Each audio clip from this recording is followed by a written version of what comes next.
So one thing I keep hearing a lot lately is that Apple Silicon's going to finally kill off gaming on the Mac. It's the final nail in the coffin. No one's going to want to develop on it, right? You know, they're moving away from Intel, so who's going to bother? Well, personally, I think the exact opposite is going to happen. And in this video, I'm going to explain why. So the first reason is that gaming is evolving at the moment. And for better or worse, some of us may like it, some of us may hate it. But mobile gaming is absolutely exploding at the moment. You just need to look at some of the mainstream titles. Fortnite, Call of Duty, PUBG, just to name a few, and they are absolutely blowing it up.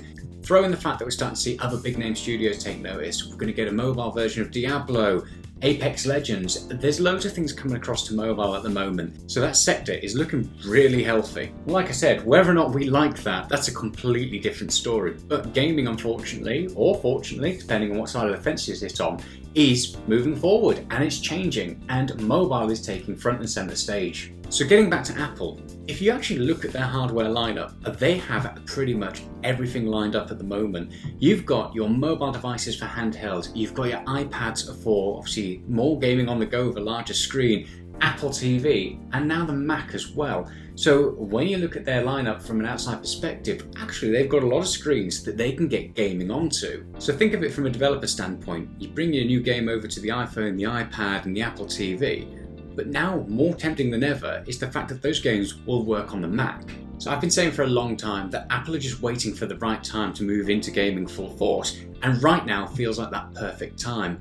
Everything's lined up perfectly for them, and everything's sharing the same sort of silicon inside. You just need to look at something like the iPhone SE at the moment, a $400 package that packs a premium punch. It can play some of the top-end games, and it plays them extremely smoothly.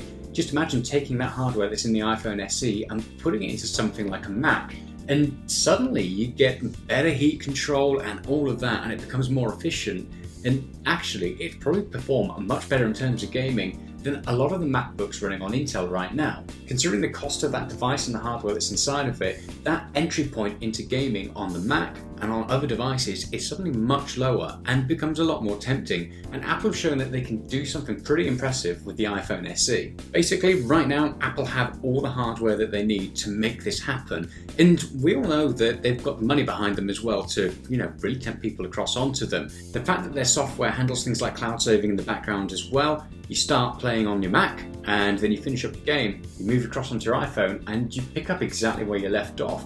It's very Switch-esque, but potentially with much better graphics performance and being able to play on any device of your choice.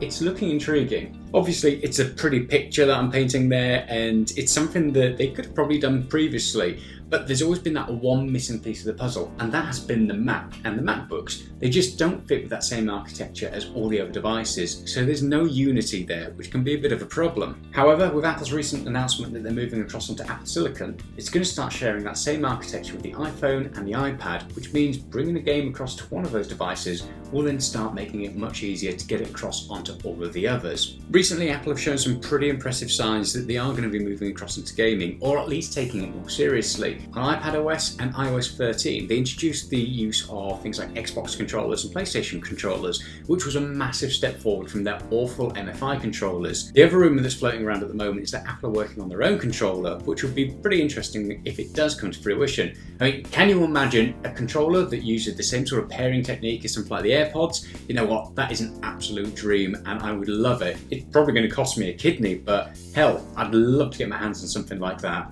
The other big news that kind of got swept under the rug at their latest announcement is that on iPadOS 14, when that finally starts landing, they're going to support mouse and keyboard control as well for gaming, which is another massive win. You know what, if a developer brings a game out onto the Mac that is primarily focused at using a mouse and keyboard, but it then works on the iPad as well, it gives players the opportunity to decide what input they want to use. If you want to play with a controller, you can, because it's supported across iPad, iPhone and Mac. If you want to use a mouse and keyboard, you can, because it's supported. If you want to use touch controls, although for a lot of games I don't understand why you would, you can. And again, it's all going to be that shared architecture, hardware, and software is going to start getting more aligned, which gives players choice. If you'd asked me just a couple of years ago whether or not Apple would support a mouse and keyboard for gaming, I'd have laughed. The same with controllers as well. They seemed dead set that they were going to do things their own way, and those annoying controllers that didn't have an L3 and R3 drove me crazy, but they didn't show any signs of changing.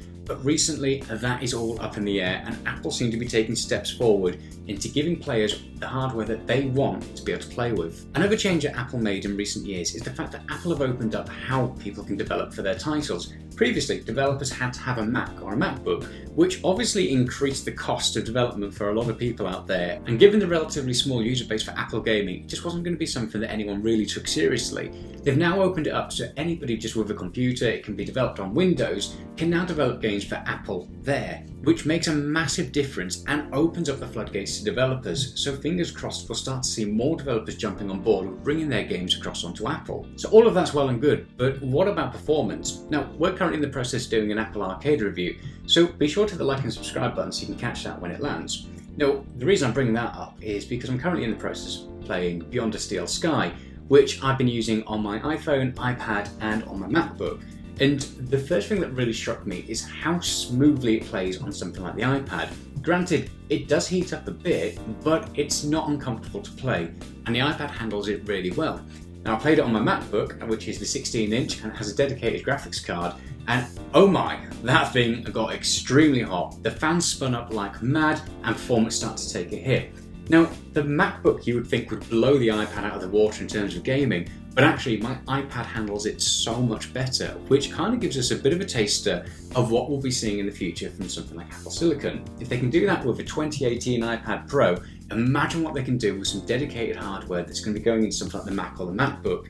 And that kind of gives us a bit of a tease of what sort of thing could be in the future for Apple Gaming. Granted, the iPad takes a bit of a hit in terms of graphics, but it still looked crazy impressive. And once my MacBook started staggering all over the place, the iPad was a much better experience. Kind of crazy. So no, in summary, I really don't think it's the end for Apple Gaming on Macs or MacBooks. If you have an Intel-based Mac or a MacBook, yeah, it's probably the end. I can't see many developers bringing things across onto it. It's just not going to be feasible for them as that user base starts drying up. But for the future of Mac and MacBook, in my opinion, this is just the start of that new transition for Apple. It's a new sector for them to really move into. We've seen things like Apple Arcade, which have kind of been dipping their toes, and there's a lot more in the future that's going to be coming from them. I'm pretty sure of that, and I can't wait to see what happens. So like I said, Apple have clearly been waiting for that perfect time, getting all their eggs lined up, and I think we're there now. We have pretty much all of the hardware. It's going to be unified, and we're going to start seeing a lot of similarities between those things. The question is, are Apple going to make their move and make a change in the industry? Because if anybody can,